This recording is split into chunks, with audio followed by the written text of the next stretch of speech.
Karama za Roho. Karama za Roho.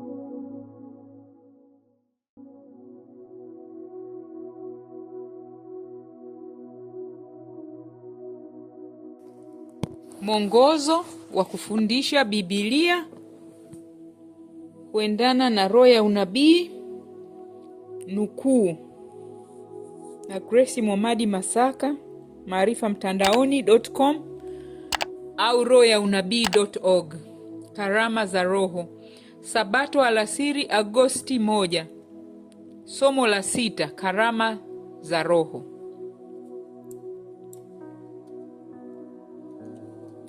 Jifunze andiko hili kwa makini. Mungu hajampa kila mtu kazi sawa ambayo inafanana na ya mwingine. Ni mpango wake Mungu kwamba kuwe na umoja katika utofauti wetu, unity in diversity. Mpango wake unaposomwa na mtu akijifunza na kuufata, kutakuwa na msuguano mdogo sana katika utekelezaji wa lengo. Miongoni mwa watu, malumbano yatakuwa machache. Mwili una viungo vingi na viungo vyote havina kazi moja, lakini kila kimoja ni muhimu kwa ukamilifu wa kazi, kwa kukamilisha kazi ya Bwana. Wakorintho wa kwanza 12 fungu la 14 mpaka 19. Basi mwili sio kiungo kimoja, bali ni viungo vingi. Kama mguu ungesema, kwa kuwa mimi ni mkono, basi mimi si wa mwili, hiyo isingefanya huo mguu usiwe sehemu ya mwili. Na kama sikio lingesema, kwa kuwa mimi sio jicho, basi mimi sio wa mwili, hiyo isingefanya hilo sikio lisiwe sehemu ya mwili. Kama mwili wote ungelikuwa jicho, kusikia kungekuwa wapi? Au kama mwili wote ungelikuwa sikio, kunusa kungekuwa wapi?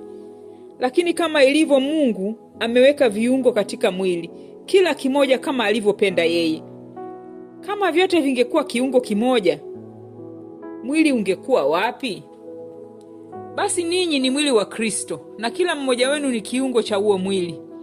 Na Mungu ameteua katika kanisa, kwanza mitume, pili manabii, tatu walimu, kisha watenda miujiza, kisha waponyaji, wasaidizi, watawala na wasemaji wa lugha mbalimbali. Bwana anataka kanisa lake liheshimu kila kipawa alichowapa washiriki tofauti. Vipawa anuwai, karama anuwai. Tujihadhari na kuruhusu akili zetu kujifikiria sisi wenyewe, tukiweka mawazoni mwetu kwamba watu wengine hawawezi kumtumikia Bwana isipokuwa wanafanya kazi iliyo sawa na ile mistari ambayo sisi tunaifanyia kazi pia. Mtendakazi wa Bwana hapaswi kame kusema sitaki kufanya kazi na mtu huyo, kwa sababu haoni mambo kama mimi ninavyoona, au hana mitazamo kama yangu. Nataka kufanya kazi na mtu ambaye atakubaliana na yote ninayosema na kufuata mawazo yangu yote. Mtu anaweza kasema hivyo. Yule mtendakazi ambaye anakataa kuungana naye katika kazi, anaweza kuwa na ukweli wa kuwasilisha ambao bado haujawasilishwa, na hivyo akawa na msawaziko mzuri. Kwa sababu ya mtendakazi huyu kukataa kukubali msaada unaotolewa na Bwana, kazi hiyo inafanywa na karama au uwezo ambao ni wa mtu mmoja tu na kuegemea upande mmoja tu. Mawakala wa Mungu ni wengi, lakini wale wote walio tayari kufanya kazi kulingana na mpango wa Mungu wamejumuishwa katika maneno haya: ninyi ni shamba la Mungu, ni jengo la Mungu. Wakorintho wa kwanza 3 fungu la 9. Watumishi wa Mungu wanapaswa kujiongea bila ya kupoteza karama yoyote ya kiroho.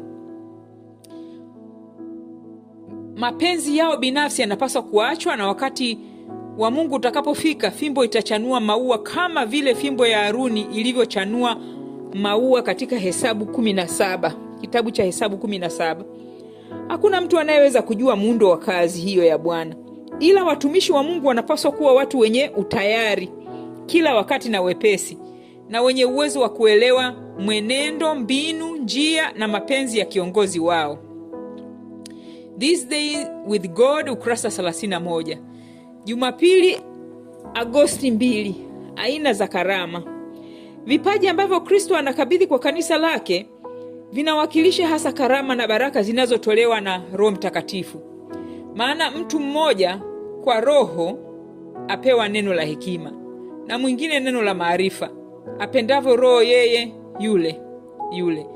Mwingine imani katika Roho yeye yule, na mwingine karama za kuponya katika Roho yule mmoja, na mwingine matendo ya miujiza, na mwingine unabii, na mwingine kupambanua roho, mwingine aina za lugha, na mwingine tafsiri za lugha. Lakini kazi hizi zote huzitenda Roho huyo mmoja, yeye yule, akimgawia kila mtu peke yake kama apendavyo yeye. Wakorintho wa kwanza 12 fungu la 8 mpaka 11. Katika mipango yote ya Bwana hakuna kitu kizuri zaidi kuliko mpango wake wa kuwapa wanaume na wanawake karama mbalimbali. Kanisa ni bustani yake Bwana, iliyopambwa kwa miti, mimea na maua mbalimbali. Yeye atarajii mti wa hisopo kuwa na kimo cha mti wa mwerezi, wala mzeituni kufikia urefu wa mtende wenye ubora wa ajabu. Wengi wamepokea mafunzo machache ya kidini na kiakili, lakini Mungu ana kazi kwa ajili ya kundi hili kufanya, ikiwa watafanya kazi kwa unyenyekevu wakimtumaini yeye. Karama tofauti au anuai hutolewa kwa watu tofauti, ili wafanyakazi waweze kuhisi wanahitajiana, kila mmoja na muhitaji mwingine. Mungu hutoa karama hizi, nazo hutumika katika utumishi wake, sio kwa kumtukuza mwenye karama, sio kwa kumuinua mwanadamu, bali kumuinua mkombozi wa ulimwengu. Karama zinapaswa kutumika kwa manufaa ya wanadamu wote, kwa kuwasilisha ukweli, sio kushuhudia uongo au udanganyifu. Katika kila neno na tendo, wema na upendo vitafunuliwa, na kila mtendakazi atakapojaza nafasi yake iliyoteuliwa kwa uaminifu. Sala ya Kristo kwa ajili ya umoja wa wafuasi wake ya Yohana 17 itajibiwa, na ulimwengu utajua kwamba hawa ni wanafunzi wake.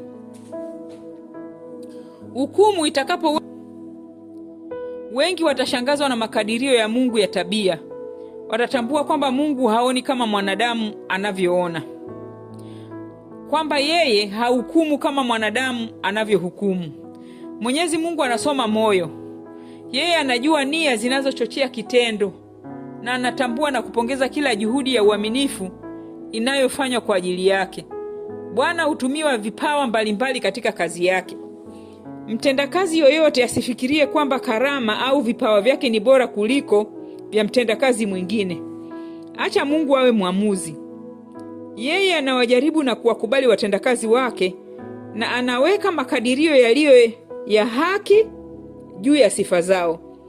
Bwana ameweka katika kanisa karama mbalimbali ili kukidhi matakwa mbalimbali ya akili nyingi ambazo watendakazi wake wanawasiliana au kukutana nazo.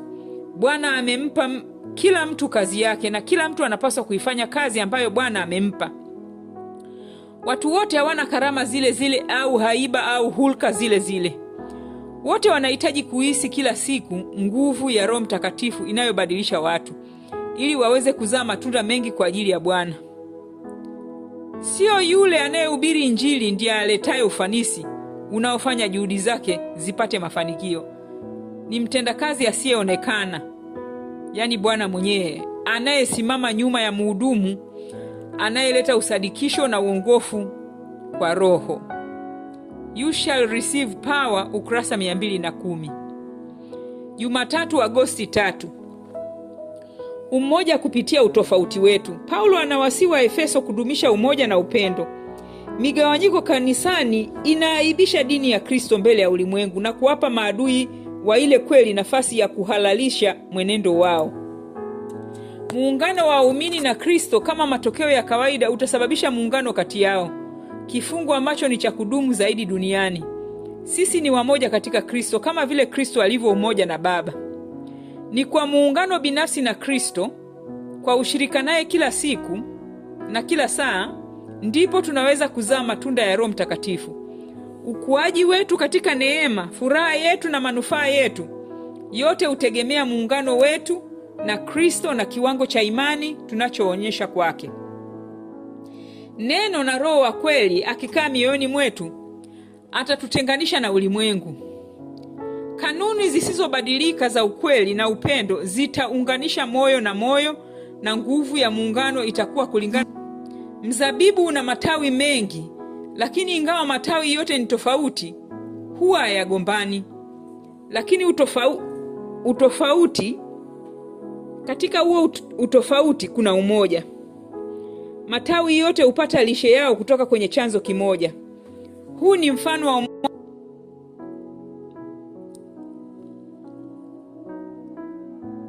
miongoni mwa wafuasi wa Kristo. Katika mistari yao tofauti ya kazi, majani yote yana kichwa kimoja tu. Roho yule yule kwa njia tofauti hufanya kazi kupitia wao. Kuna utendaji wa pamoja, ingawa vipawa na karama hutofautiana.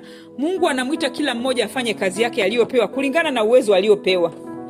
Kuna tabia ya kudumisha, lakini ni tabia ya Kristo. Tunapaswa kudumisha tabia ya Kristo tu. Tukiwa na tabia ya Kristo, tunaweza kuendeleza kazi ya Mungu pamoja. Kristo aliye ndani yetu atakutana na Kristo ndani ya ndugu zetu, na Roho Mtakatifu atatoa muungano huo wa moyo na matendo unaoshuhudia kwa ulimwengu kwamba sisi ni watoto wa Mungu. Ulimwengu unahitaji kuona muujiza ukitendeka mbele ya macho yake, muujiza unaounganisha mioyo ya watu wa Mungu pamoja katika upendo wa Kikristo. Umoja uliopo kati ya Kristo na wanafunzi wake hauharibu utambulisho au upekee au utu wa yeyote kati yao. Katika akili, katika kusudi, katika tabia, wao ni wamoja, lakini si katika nafsi. Kwa kushiriki Roho wa Mungu, kufuata sheria ya Mungu, mwanadamu anakuwa mshiriki wa asili ya kiungu. Kristo huwaleta wanafunzi wake katika muungano ulio hai pamoja naye na Baba. Kupitia utendaji kazi wa Roho Mtakatifu juu ya akili ya mwanadamu hukamilishwa katika Kristo Yesu. Umoja wa Kristo huanzisha kifungo cha umoja kati yao.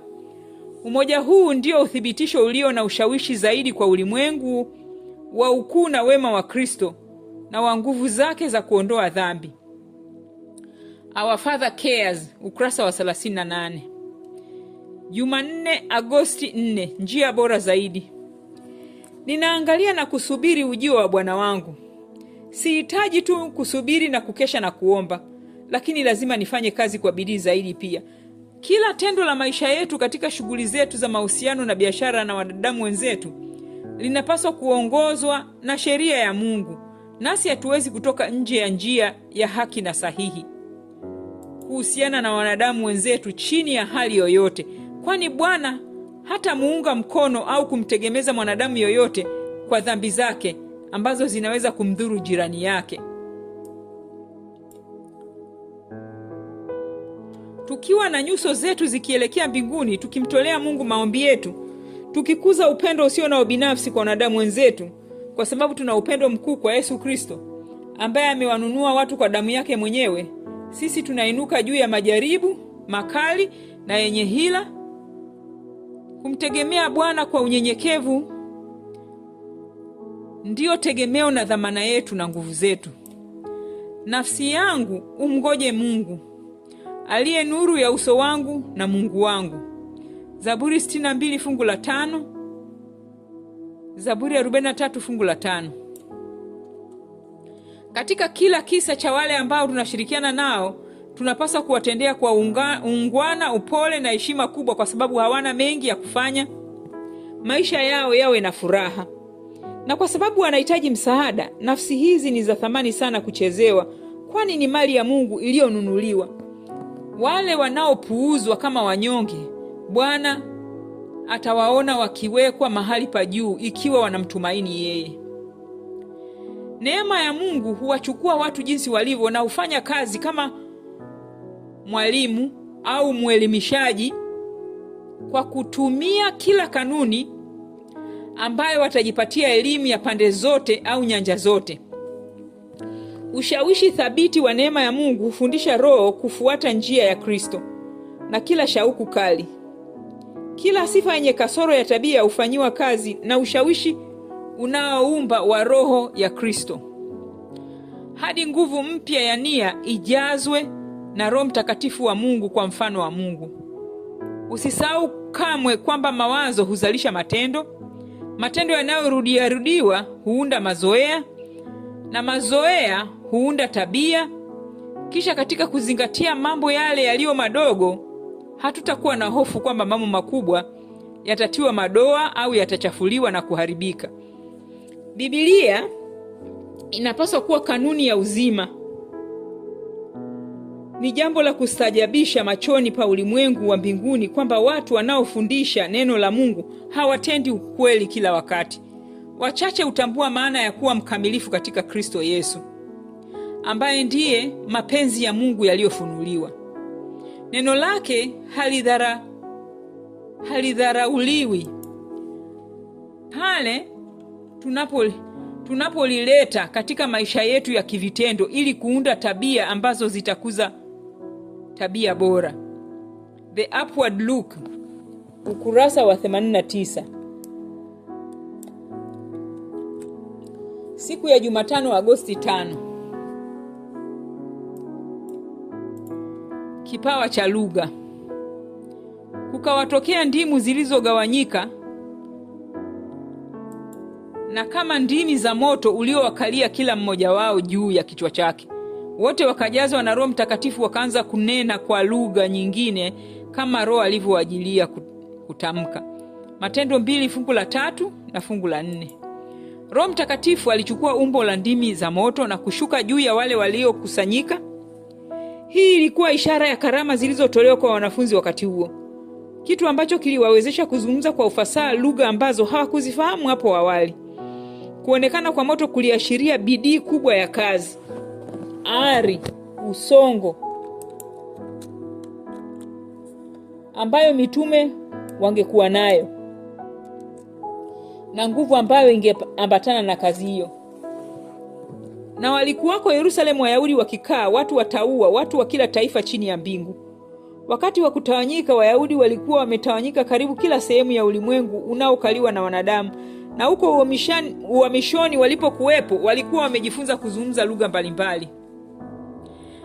Wengi wa Wayahudi hawa walikuwa katika tukio hili Yerusalemu, nao wakahudhuria sherehe za kidini zilizokuwa zikiendelea wakati huo. Kila lugha inayojulikana iliwakilishwa na wale waliokusanyika. Tofauti hii ya lugha ingekuwa kizuizi kikubwa kwa kutangazwa kwa Injili.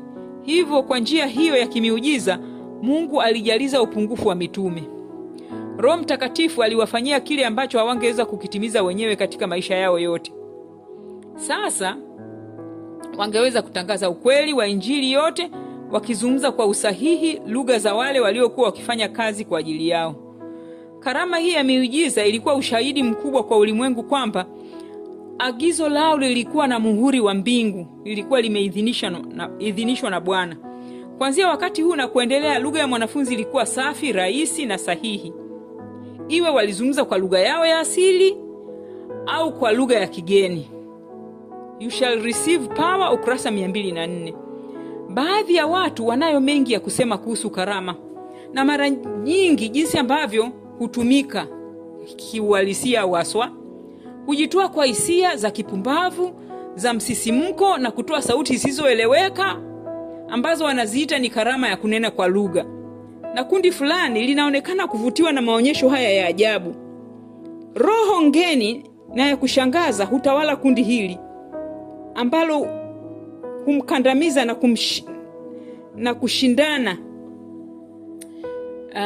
na kushindana katika kuleta magomvi na mtu yoyote ambaye angewakemea kwa kuwa na roho hii ya msisimko. Roho wa Mungu hayupo katika kazi hiyo na hahudhurii watendakazi kama hao wanaozungumza kwa kusisimka maneno wasioyaelewa wenyewe na watu wengine hawayaelewi. Hao wana roho nyingine. Hata hivyo, wahubiri kama hao wanafanikiwa miongoni mwa kundi fulani tu la watu, lakini jambo hili hufanya kazi ya watumishi wenye sifa nzuri na wanaostahili ambao Mungu amewatuma kuongezeka au kuwa ngumu katika kuwasilisha mbele ya watu sabato na karama katika nuru inayofaa na ambayo ushawishi na mfano wao unastahili kuigwa. Ukweli unapaswa kuwasilishwa kwa njia ambayo itafanya akili mahiri ivutiwe. Hatueleweki kama kundi la watu, bali tunaonekana kama wanadamu maskini wenye akili dhaifu, wa hali ya chini na waliodhalilishwa. Basi ni muhimu kiasi gani kwamba wote wanaofundisha na wote amini ukweli kuathiriwa sana na ushawishi wake unaotakasa, kiasi kwamba maisha yao thabiti, yenye mwendelezo na ya juu yatawaonyesha watu wasioamini kwamba wamedanganywa katika watu hawa. Je, ni muhimu kiasi gani kwamba kusudi la ukweli likwanguliwe kila kitu kinachohusiana na msisimko wa uongo na ushabiki. Kusudi la kazi ya Mungu na ukweli lazima liondolewe kila kitu kinachohusiana na msisimko na ushabiki na mambo ya kupitiliza, ili ukweli uweze kusimama juu ya sifa zake, ukifunua usafi wake wa asili na tabia iliyoinuliwa. You shall receive power, ukurasa 205. Alhamisi, Agosti 6. Kipawa cha unabii. Ili ukweli uwe dhati na unyofu katika ushawishi wake juu ya moyo wa mwanadamu, lazima utambuliwe mbele ya ulimwengu wa mbinguni. Kabla ya walimwengu ambao hawajaanguka na mbele ya wanadamu, mtu yoyote asifikirie kwamba anaweza kutimiza wokovu wake mwenyewe au kupokea baraka ndogo zaidi ya kiroho ambayo Injili inatoa kwa siri au kimya kimya. Bwana anatoa wito wa ungamo la wazi na la ushujaa. Ninyi ni mashahidi wangu, anasema Bwana katika Isaya 43 fungu la 10. Hakuna kinachoweza kupatikana kwa ufanisi katika kuendeleza maarifa ya Mungu na Mwokozi wetu Yesu Kristo hadi yule mtu asiyeamini na anayetamani ubora wa tabia ya Kikristo atakapokuwa kama Mungu alivyokusudia. Tamasha kwa ulimwengu, kwa malaika na kwa wanadamu. Mji uliojengwa juu ya kilima ambao hauwezi kufichwa au kusitiriwa. That I may know him, ukurasa 214. Hakuna anayepaswa kuhisi kwamba ni kujipatia aibu kubwa sana kujiwasilisha mbele za Bwana kama mtafutaji kwenye kiti cha neema kwa ajili ya ugavi mkubwa zaidi. Tusione aibu. Milango ya hekalu itafunguliwa, hekalu la roho litatakaswa kutokana na uchafu wa kimaadili, madhabahu ya kuteketezwa dhabihu zitarekebishwa, ubinafsi utasafishwa kutoka kwa roho, sanamu zitatolewa dhabihu. Mara nyingi tumeleta kwenye umakini wa watu kuhusu visa vya vijana ambao wamechanganyikiwa na walimu na huduma ya neno katika makanisa ya leo, kwa sababu wanafanya kama taifa la Wayahudi lilivyofanya, wakifundisha mafundisho chukuliwa kuwa kama neno zima la Mungu, lakini sio neno lote lililoongezwa na Roho.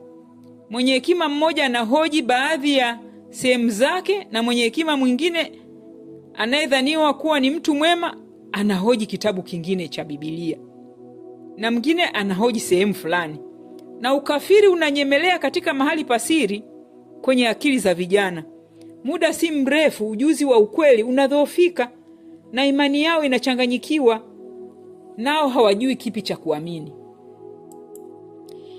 Mtu anapoweka miguu yake kwenye mwamba imara, Kristo Yesu, kama msingi wake, anapokea nguvu kutoka kwa chanzo cha maarifa yote, hekima yote na ufanisi wa kiroho, ili wote wajue yupo katika kundi gani, kundi la washika amri au wavunja amri.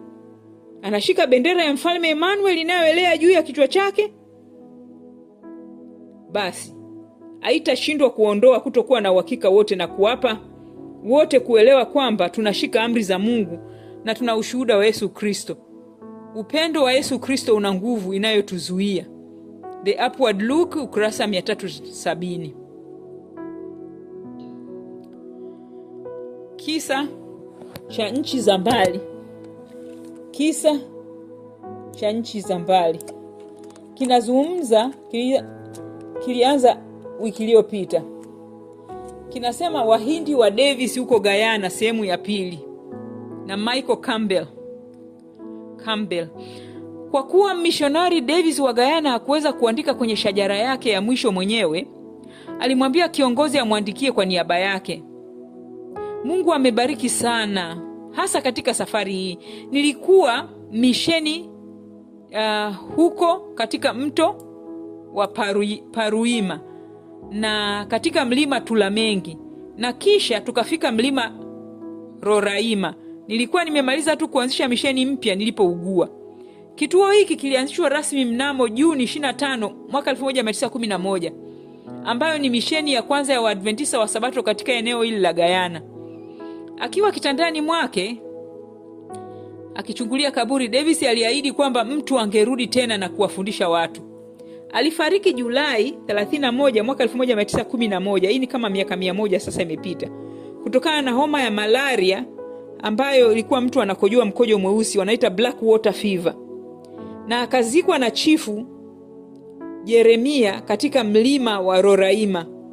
Kerry mkewe angerudi nyumbani kwao Marekani. Baada ya kifo cha Davis, Wahindi wa Guyana walikusanyika kila Sabato karibu na kaburi lake na kuimba. Licha ya maombi yao mengi ya kutaka mwalimu mwingine, ilichukua miaka zaidi ya 14 ya wamishonari wa Kiadventista kufuatilia kazi ambayo Davis alikuwa ameiacha na alikuwa ameianza vizuri. Mnamo mwaka wa 1918 mchunguzi mmoja alipata kundi la Wahindi waliokuwa wakiimba hakuna rafiki kama Yesu mnyenyekevu, wimbo wa Kiingereza There is no friend like lowly Jesus. Aliona hili kuwa jambo la ajabu, lakini alikumbuka kwamba hawa walikuwa wamezaa matunda ya mbegu aliyoipanda ndugu Davis na kufanya ibada rahisi. Mnamo mwaka 1922, baada ya kusubiri kwa zaidi ya muongo mmoja, Chifu Jeremia alitembelea kwa majuma 4 hadi ofisi ya misheni ya Waadventista huko Georgetown, Guyana, ili kuomba mwalimu. Mnamo mwaka 1924, kamati ya taarifa iliamua kwamba hawapaswi kusubiri mwaka mwingine. Licha ya kupunguzwa kwa bajeti ya walimu, W.E. Baxter na C.B. Sutton walitembelea mlima Roraima mwaka uliofuata. Walifika kwenye kaburi la Davis mnamo mwaka 1925 Oktoba 25. Baada ya safari ndefu ya kuwatafuta Wahindi wa Davis kule Guyana, Chifu Jeremia na mwanawe waliwaletea rundo la makaratasi. Ndani yake kulikuwa na barua kutoka kwa Davis ya Julai 17 mwaka 1911 ikithibitisha kwamba watu 130 katika mlima wa Roraima walitangaza kwa dhati nia yao ya kuishi ile kweli na kuwa waaminifu kwa Injili ya Kristo na mafundisho na kanuni za kanisa la Waadventista wa siku ya saba. Safari ya kwenda kwenye misheni hiyo ilisababisha Baxter na Sutton kupatwa na ugonjwa wa malaria. Mnamo Agosti 1927, kutokana na toleo maalum Arthur na Elizabeth Court katika mlima Roraima iliyoanza miaka mingi iliyopita.